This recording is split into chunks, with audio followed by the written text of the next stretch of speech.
और नेचुरोपैथी में इलाज भी बहुत आसानी से आराम से हो जाता है, फिर भी बिना कुछ खर्च किए भी लोग नेचुरोपैथी को नहीं अपनाते। ऐसा क्यों है? कि प्राकृतिक चिकित्सा में वही व्यक्ति आता है, समझ बैठता है कि मरता क्या ना करता, कि अब डॉक्टर्स ने तो जवाब दे ही दिया है, एक बार लास्ट में हम नेचुरोपैथी को भी फॉलो कर ही लेते हैं। डॉक्टर विजाता, अक्सर देखा गया है कि लोग आयुर्वेद, नेचुरोपैथी और योगा तीनों को मिक्स कर देते हैं, तो क्या ये तीनों एक ही चीज है या? प्राकृतिक चिकित्सा, योग और आयुर्वेद तीनों का अपने आप में अच्छा रोल है। और अगर प्राकृतिक चिकित्सा अंदर से हील करती है, रिमूवल ट्रीटमेंट है, तो आयुर्वेद हमें आराम देता है, तुरंत आराम दे देता है। दवा खाने वाले को परहेज की जरूरत नहीं और परहेज करने वाले को दवा की जरूरत है।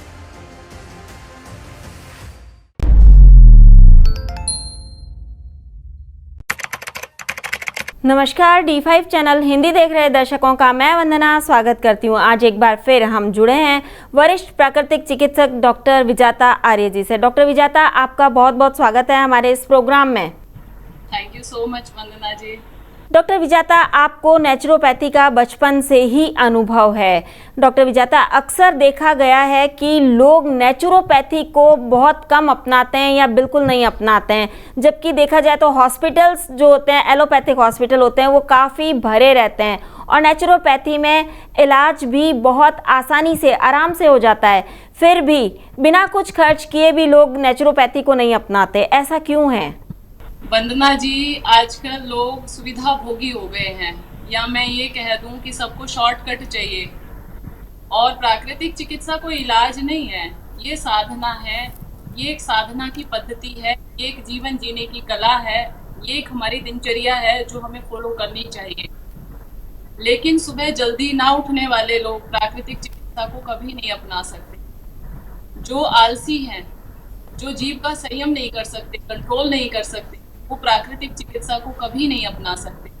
और मैं आजकल देख रही हूँ कि बहुत ज़्यादा मात्रा में ऐसे लोग होने लग गए हैं, सुबह उठने में जिनको परेशानी है, परहेज करने में जिनको परेशानी है, प्राकृतिक चिकित्सा की विधियाँ करनी पड़ती हैं अप्लाई, लेकिन गोली आप तुरंत मुंह में डाल लेते हो और आपको कुछ प्रयत्न नहीं करने पड़ते हैं। उसके बाद जो उसके साइड इफेक्ट होते हैं, उसके रिजल्ट भी आप पूरी जिंदगी भर भुगतते रहते हैं।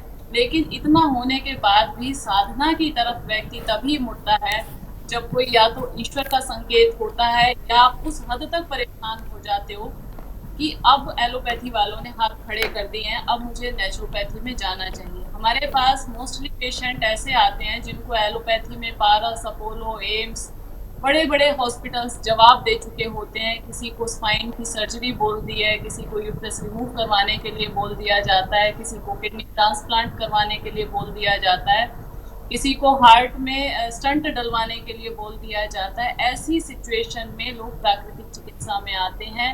जब डायबिटीज़ दवाई लेने के बाद भी कंट्रोल नहीं हो रही है, उसके बाद वो लोग प्राकृतिक चिकित्सा में आते हैं, क्योंकि कहीं ना कहीं जब व्यक्ति फेडअप हो चुका होता है, दुखी हो चुका होता है एलोपैथी दवाइयों से, तब वो प्राकृतिक चिकित्सा में आता है।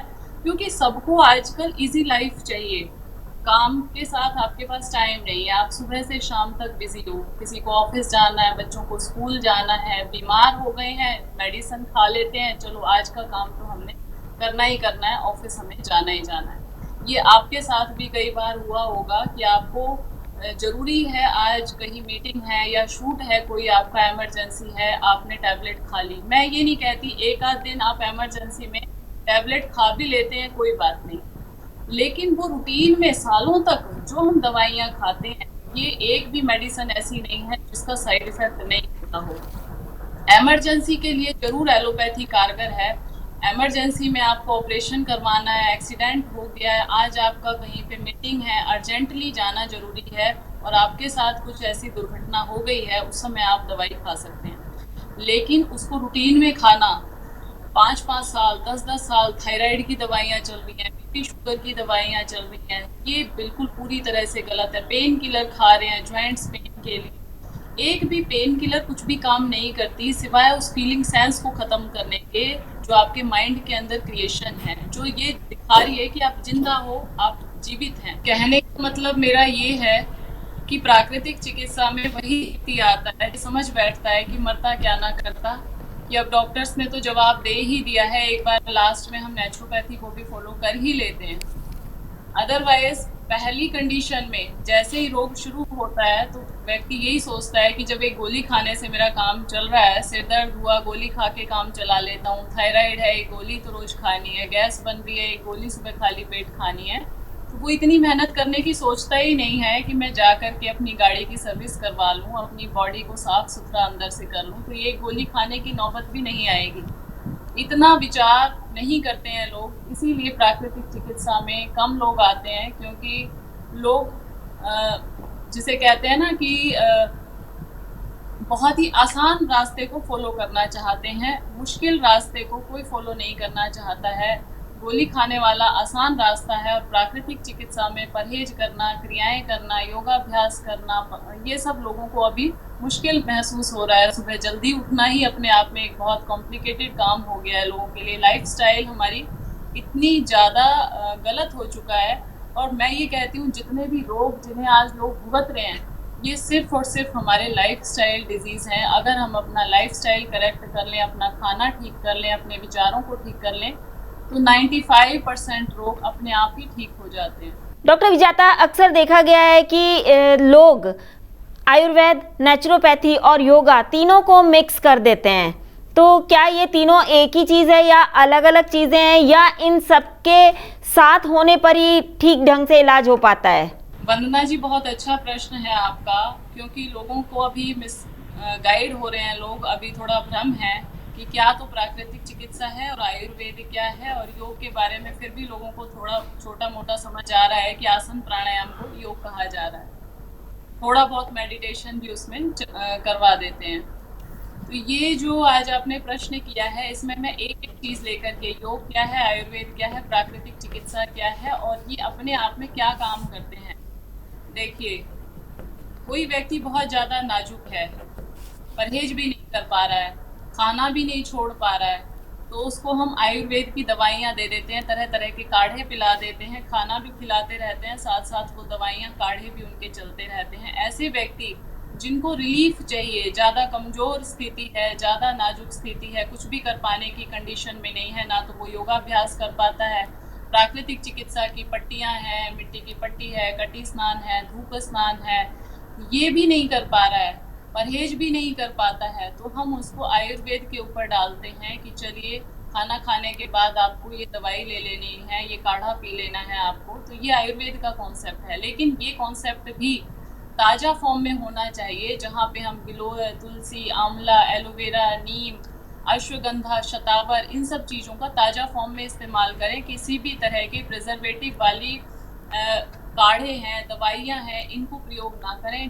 कोशिश यही होनी चाहिए कि हम प्राकृतिक चिकित्सा के साथ जब आयुर्वेद का नाम जोड़ते हैं, तो भोजन के रूप में हमें आयुर्वेद को लेना है। जो आप खाना खा रहे हैं उसी के अंदर आपको आयुर्वेद को शामिल करना है। और आयुर्वेद कहता है हितभुक, मितभुक और ऋतभुक। अभी कैसा मौसम चल रहा है, गर्मी का मौसम चल रहा है, तो उसके अकॉर्डिंग हमें चीज़ें खानी है। सर्दी है तो सर्दी के अकॉर्डिंग खानी है, बसंत है, बरसात है तो उसके अकॉर्डिंग खानी है। ये हमें आयुर्वेद बताता है।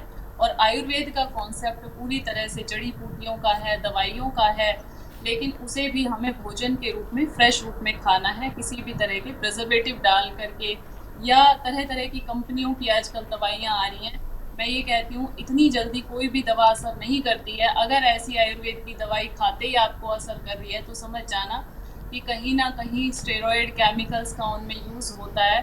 तो आप ताज़ा फॉर्म में एलोवेरा जूस भी ले रहे हैं तो कोशिश ये करें पत्ता ताज़ा तोड़ें, उसको रात को तोड़ करके रख दें, सुबह उसका येलो वाला पोर्शन निकल जाता है, मिक्सी में पीस लें पानी डाल के, और ताज़ा फॉर्म में इस्तेमाल करें।